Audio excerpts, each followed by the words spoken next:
This class is concerned with benchmarking, which is part of our organizational audit. So let's start.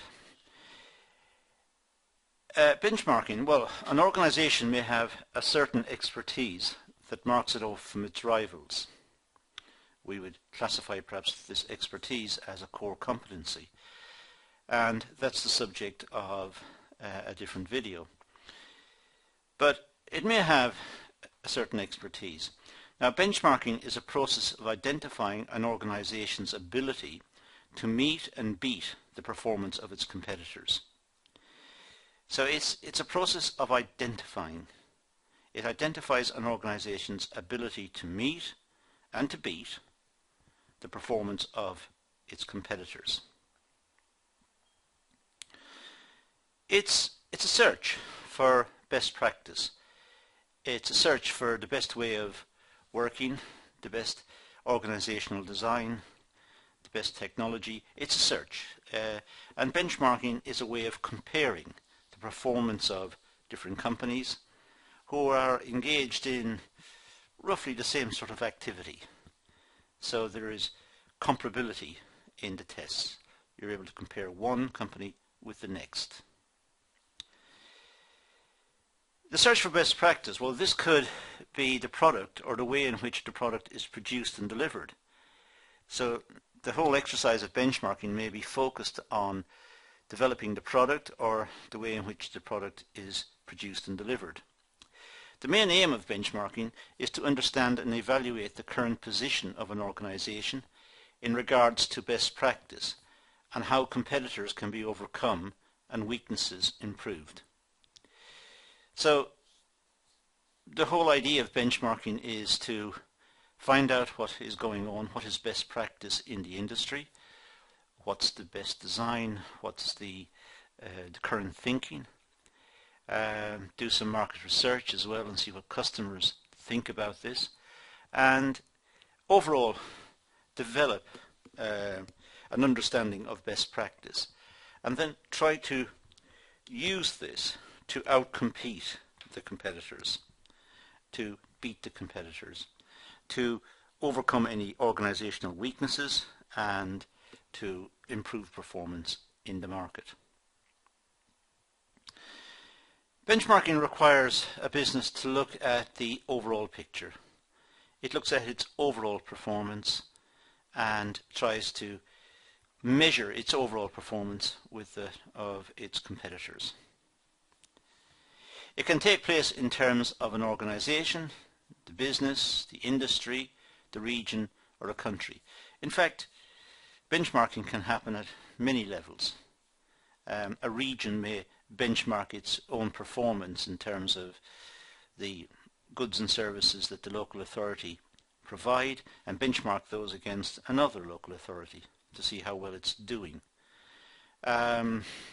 We are so used to benchmark standards that sometimes we forget about the process of benchmarking itself.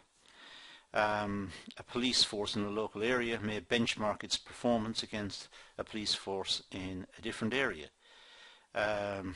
Schools in one area may benchmark their performance against schools in a different area to see how well they're doing, to figure out if they're doing better or worse, and look at best practice and try to adopt the best practice to improve their performance. The process will enable a business to understand and evaluate how other businesses achieve their performance levels and what mechanism they adopt to achieve their targets. So in looking at the other organizations, the business learns from the other organizations. It learns how they're going about their task, how they're achieving the outcomes they're achieving, and looking at best practice, in other words, picking up the best way to work and to deliver the product. It helps to explain how excellent performance is achieved. So it's looking at what is excellent. It's not looking at what is second best or what is mediocre. It's looking at what is best practice, what is excellent, and then trying to emulate or trying to copy that best practice.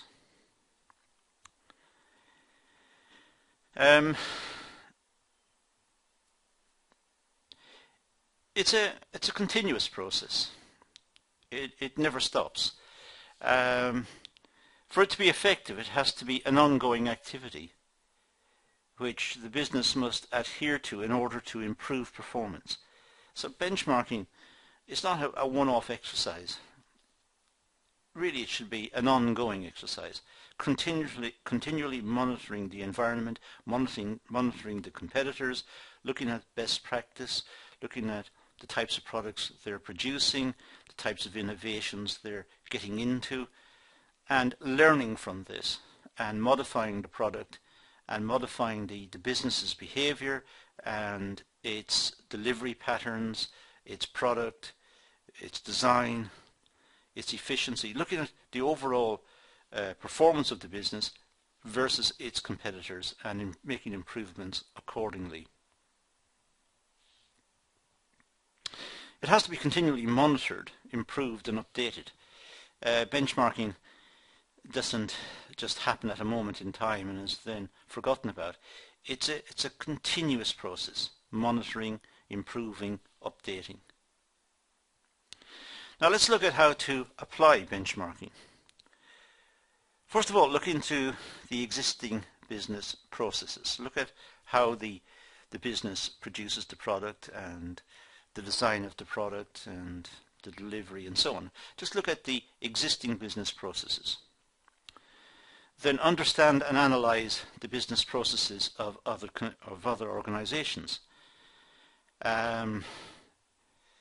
Do some reconnaissance, if you like. Go and look at how other businesses work. Make observations of their product and the type of design and see what is popular in the market, see what customers are buying, and try to understand and analyze how they got to that position. What are their business processes? Then compare and contrast the own business performance with other organizations. Now you've got a standard of reference. You've got two pieces of data, if you like. You've got the business's performance, which would be easy to work out. And then you've got the competitor's performance, the product, the design, the delivery, the aftercare service. Look at all of those factors and then make a comparison between the two, between what happens in the own business and what happens in the other business. And close the performance gap. The idea is to outcompete the competitors, but for a start, at least close the performance gap. If the others are doing better, at least close that gap. But ideally, find a better way of doing it. Now the types of benchmarking. Well, first of all, we have strategic benchmarking. Improving performance by evaluating strategies of the high performers. Look at how the best companies in the industry are performing. Look at how they are structured, where they're located, their HR policies, their investment. Just consider how they're going about it. And that acts as, if you like, a strategic benchmark. Look at the core competencies. Look at how the core competencies are, how they're worked out in practice. For example, are the workers, are they engaging in continuous training, updating and training to promote their skills, which leads to core competencies? Is the business commissioning specialized investment, which again could lead to a core competency? And the product and service development. How is the product being developed? Or how is the service being developed? What innovations to the product has there been over a number of years? How is it changed in style, in functionality? So it's important to understand that the product of the competitor is not necessarily a static thing. It's something which is evolving, and it's important to evolve with that. But ideally, it's important to evolve in a way that beats it. But that's the name of the game.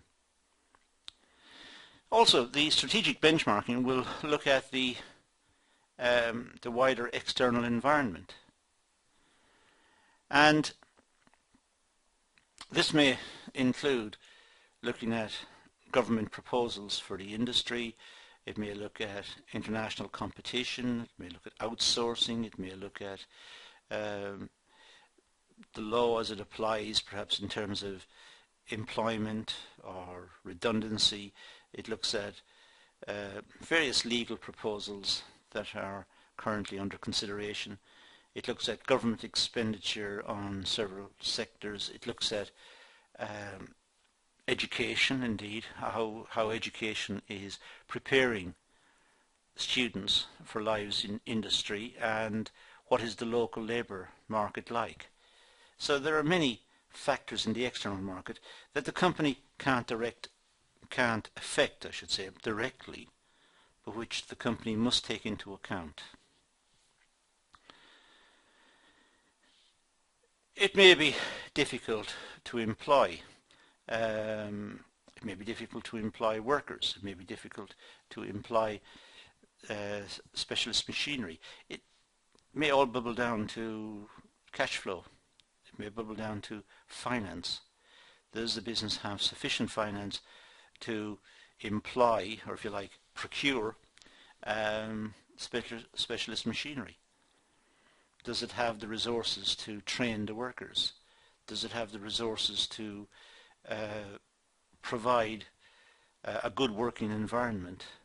Does it have the resources to persuade distribution outlets to take the product and to promote the product? So it may be difficult to employ. In other words, it may be difficult to do. There may be lots of obstacles. So those are some of the ideas related to strategic benchmarking. We also have performance benchmarking. How is the product performing in the market? How much is it selling? What market share does it have? What's its price? How do customers perceive it? And do this in the context of what the competitors are doing. Try to rate it on a scale. Is it as good, better, worse? Where does it stand in terms of what the competitors are doing? And look at the performance as seen through the eyes of trade associations and third parties. Try to be as objective as possible. Sometimes if a company is looking at itself, it may not be as objective as it should. It may be making excuses for bad behavior or bad performance or bad dealings with the workforce, or not treating the customer with the respect the customer requires, or whatever. So try to look ahead as objectively as possible, and perhaps if there are trade associations or third-party research agencies, perhaps they would be more objective and a better source of information. Of course, when you're looking at performance benchmarking, confidentiality is an issue. It's difficult to go to competitors and ask them what's their performance, what are their performance criteria, and what do they consider to be good practice and bad practice, and they're not going to tell because it's confidential. They have found this out the hard way. They found it out by doing it. And it's unlikely they're just going to surrender this information to give a competitor an advantage. So there's going to be a great deal of confidentiality within the industry. And also you may even find confidentiality within the business itself. It may be that the workers don't want to admit to a task that is actually easy. because if they admit to that, they're going to get more work to do. So confidentiality runs on different levels, and it runs across the industry. It runs right across the company and then across the industry. So there is an issue with confidentiality. Then we've got process benchmarking. Concentrate on developing critical processes and operations. How does the business make the product? What are the processes? And do the competitors have the same process? Or do they go about it differently? And if they do, why do they? Is it more advantageous the way they do it? Is it more to their advantage, or is it is their practice maybe inferior or less efficient than the one in the company? So it's important, however, to look at the processes and the operations to see if they are efficient and what changes can be made to them. Look at producing process maps. In other words, look at all of the activities that the business undertakes to see if there are any which are strictly not necessary, and also look at the ones which are necessary and to see if there are efficiencies that could be gained. The efficiencies could be through procuring a new piece of equipment, or retraining the workforce in a certain way, or just simply reorganizing the way the business is structured, just reorganizing the shop floor, reorganizing the stores, or reorganizing the office. Just simply maybe moving the desks around would increase the workflow. Put in a new network, information network, whatever. To just look at the current practice and see if it can be improved. And look at the short-term benefits of making changes. Perhaps there are things that can be done immediately that will improve the performance. It could be just simply, as I said earlier, moving the equipment around, or changing the way in which jobs are done, perhaps just changing the sequence, whatever. There may be short-term fixes, but really the management should have its eye on the long term, trying to make long-term efficiencies which will position the business in the market more solidly, and that the competitors will be, or perhaps be beaten by the changes. The competitors must at least take the business seriously, and it will engender better competition, and it should lead to a higher return on assets for the business and greater profitability in the long run. But there are short-term benefits, just doing what can be done at the moment, working with what is there, as well as the more long-term planning, trying to get in place the resources and the processes which will generate long-term efficiencies. Next we have functional benchmarking. This is trying to find out the, if you like, the nitty-gritty. What happens on the ground? What happens internally in the competitor firms? And this, generally speaking, hits the problem we mentioned earlier, that of confidentiality. Trying to find out exactly what happens in the other businesses may be a problem. But ideally, the other business will have functional areas, they'll have tasks, they'll have production and research and so on. It would be nice to see how that was structured and try to get some information on it so that the current business can be benchmarked against it. But as I said, there is an issue here of confidentiality that is a problem. If the information could be achieved, then of course there could be improved functions and work processes. The business will adopt best practice, but it means everybody is adopting perhaps the same way of doing it. And that doesn't seem sustainable in the long run. One of the businesses must go in front of the others. One will be more innovative, one will be more competent in bringing about change. So it's always the case that one of the businesses will lead, generally speaking.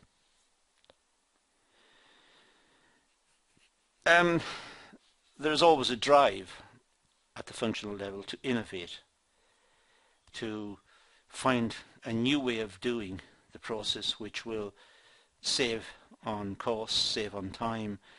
It'll save the workforce in perhaps harder work or more physical work. There is always a drive to try and improve the way the product is produced. And the drive for innovation is the drive really for long-run success. Without a commitment to innovation and research and development, the business will ossify. The business will stay as it is and will eventually become out of date and will eventually die off. So to maintain itself, generally speaking, it will innovate. Now, internal benchmarking. This means it's possible to not go out to the competitors to see what they're doing, but to benchmark internally, to find out what different sections do about a certain task and which one does it more efficiently.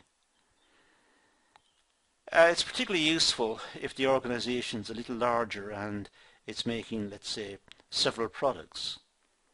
Then it may be possible to look at the way in which the several products are made and to benchmark them in terms of their efficiency and in terms of the way the company goes about producing them. You may find within a larger business that different products are produced by different managers in different divisions perhaps of the business, and these managers will have different ways of doing it, and some will be very efficient and some won't be that efficient. But there is an opportunity there to benchmark internally, to try and find out what is the best practice within the business and to adopt that and apply it to the whole business. The advantage is, as I said, they don't have to go to the competitors. There's the problem of confidentiality we talked about earlier. In this case, information can be easily retrieved because it's inside the business. So the company can look inside its own business and try to find areas to compare. In other words, areas for benchmarking.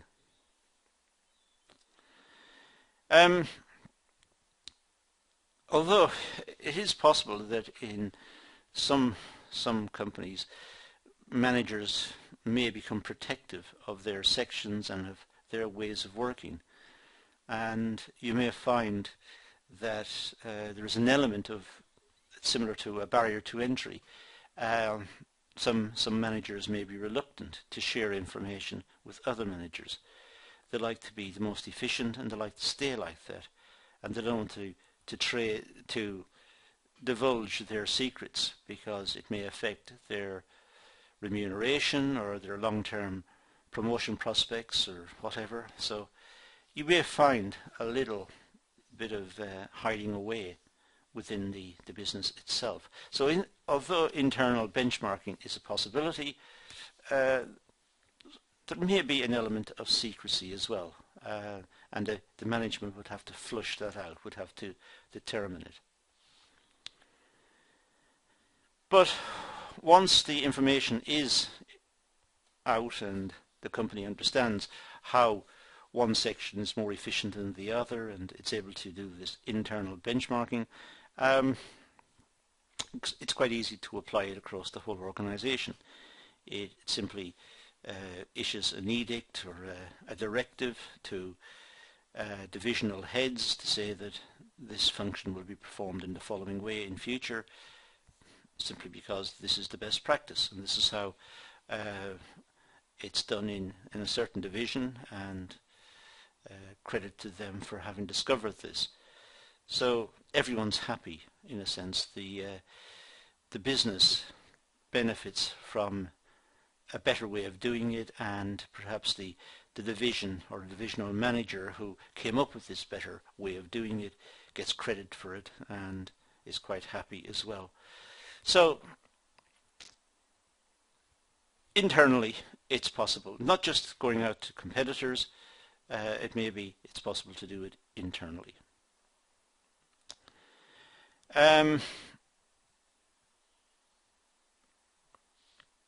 External benchmarking. Well,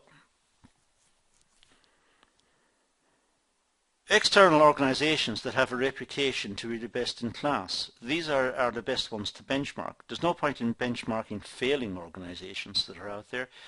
Benchmark the best ones. All of what I'm saying in terms of external benchmarking is subject to the caveat of getting the information. It's subject to this confidentiality problem we talked about earlier. But having said that, if, and it's logical that there should be some element of external benchmarking, then look at the best organizations out there, the most efficient ones, the ones who lead the market. Look at those. Don't look at the failing ones. That would be ridiculous. Ridiculous to copy a company that's failing. Copy the company that's doing best. And try to learn from their practice. But as I said, getting that information may be extremely difficult. But try to learn from it. Try to see if it's possible to pick up some pointers as to how they go about it. There are sources of information. It may be that there are financial reports, or it may be that companies have engaged in business seminars and have talked about the business, and this information is written up. There may be ways of determining best practice, but there is an opportunity to learn from them and to adopt their ways. Trying to get a precise match, of course, between what they're doing and the business means there has to be some sort of comparability. The data has to be in the same area. If it's looking at the efficiency of the administration has to cover the same areas, the same functional areas, and there has to be some way of trying to compare the two. If the two companies are making slightly different products, well, they're different. So the data will have to be looked at very analytically to try and get comparability, to try and get the two working together, so that the information, or the data I should say, becomes useful and becomes information. Next we have international benchmarking. We could widen it again and look at the best practice from around the world. Again, no point in just copying the national best company. Why not copy the international best company?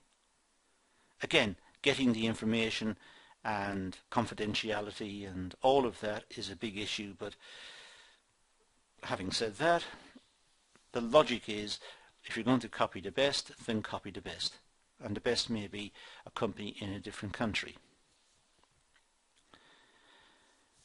Globalization and developments in technology provide opportunities for progression. Globalization is a separate topic and we dealt with separately in a video, but essentially globalization is companies setting up branches in other countries, producing in other countries.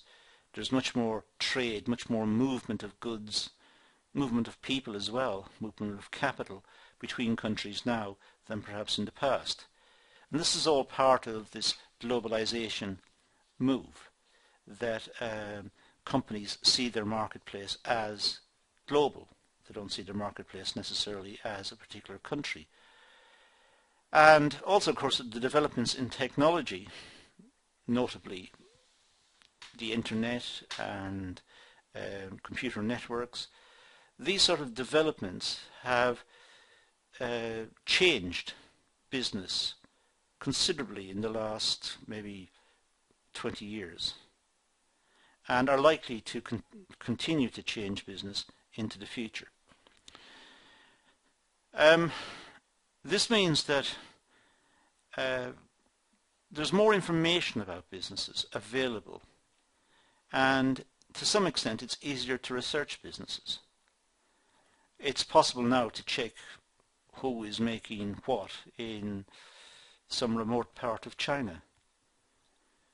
Well, going back, let's say 20, 30, 40 years ago, that would be totally impossible. But now by going online, it may be possible. A few clicks of on the keyboard, a couple of clicks of a mouse or a touchpad, and there you have it. National differences may require careful analysis and more time and resources to implement results. If a very strong company is identified, a strong competitor in another country, the information may not be compatible with what is available in the own business. There may be all sorts of issues confusing the picture. Culture, for example, working practice, the mix between labour and capital, the relative costs of labour and relative costs of capital, and so on and so on. The role of the government, is it more laissez-faire, leave it alone, just let it happen, or is it more interventionist, controlling the development? So having spotted a company that's doing particularly well, perhaps in another country, doesn't mean that the benchmarking exercise is going to be easy, because there are so many factors, in addition to the factors I talked about earlier. So benchmarking is not an easy task. Now, let's look at the benefits of benchmarking. Well, first of all, it provides awareness to organizations' performances and acknowledges strengths and weaknesses. So that's a pretty good one. That means that we become aware of an organization's performances, or organizations' performances. We become aware of this, and we know which company is best, and we know which one is more innovative and which one's best meeting customer needs. And we've benchmarked the industry. We know who's the leader and who's the second leader and so on.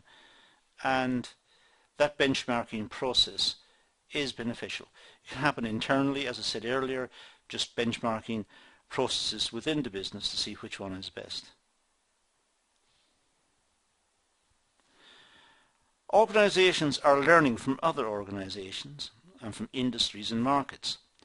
They will be more aware of tried and tested methods. Therefore, they will be more confident in trying out new methods. So, particularly with the greater flow of information, as there is nowadays, businesses are more aware of what is good practice, and they're more aware of what is required in order to succeed in the marketplace. And therefore, organizations will be more tuned up, will be more ready to accept change, more ready to accept innovations, and to try out new ways of working. And what they're trying to do really is to get a jump on the competitors, to get an advantage over the competitors. They're trying to beat the competitors by developing new techniques, new ways of working, and so on. And they're doing it because they're aware, because of benchmarking, they're aware of what's happening in the sector, the wider sector.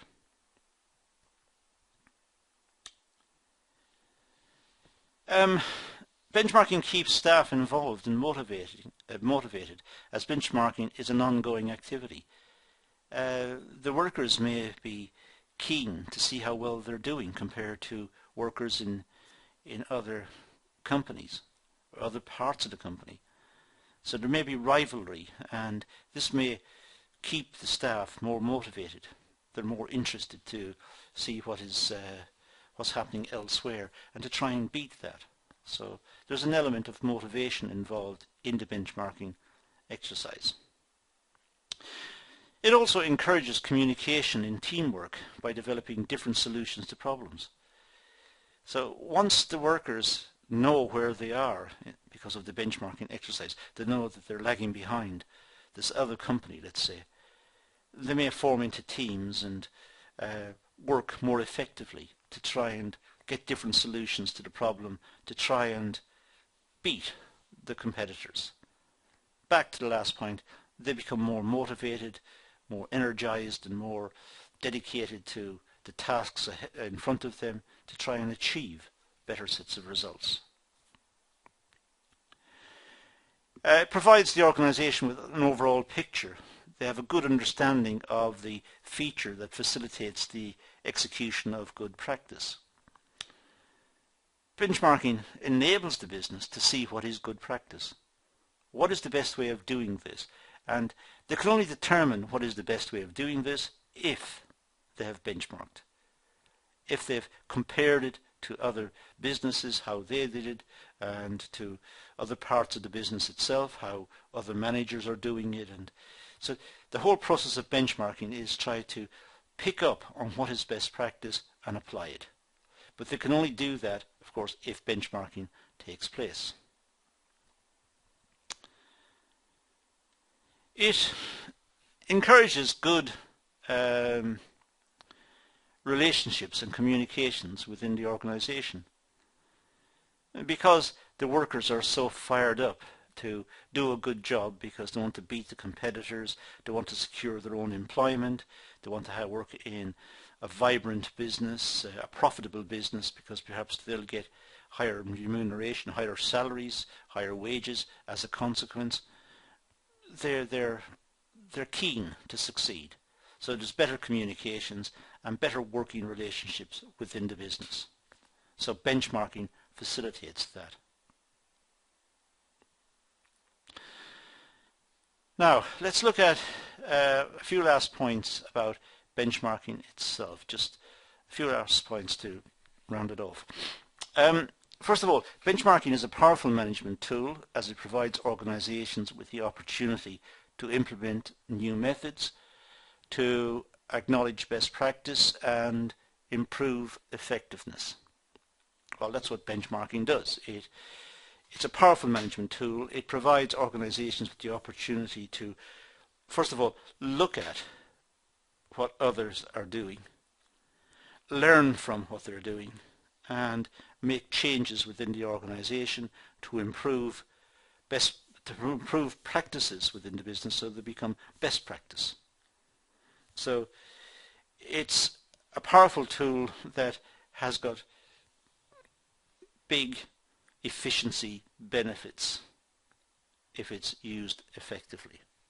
In other words, it's a learning tool, and that means it is able to pick up on best practice elsewhere and apply it, thereby reducing cost and thereby improving profitability and long-term stability of the business.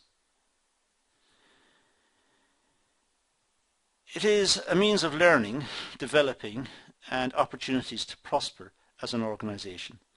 That's what benchmarking is. It's learning from others.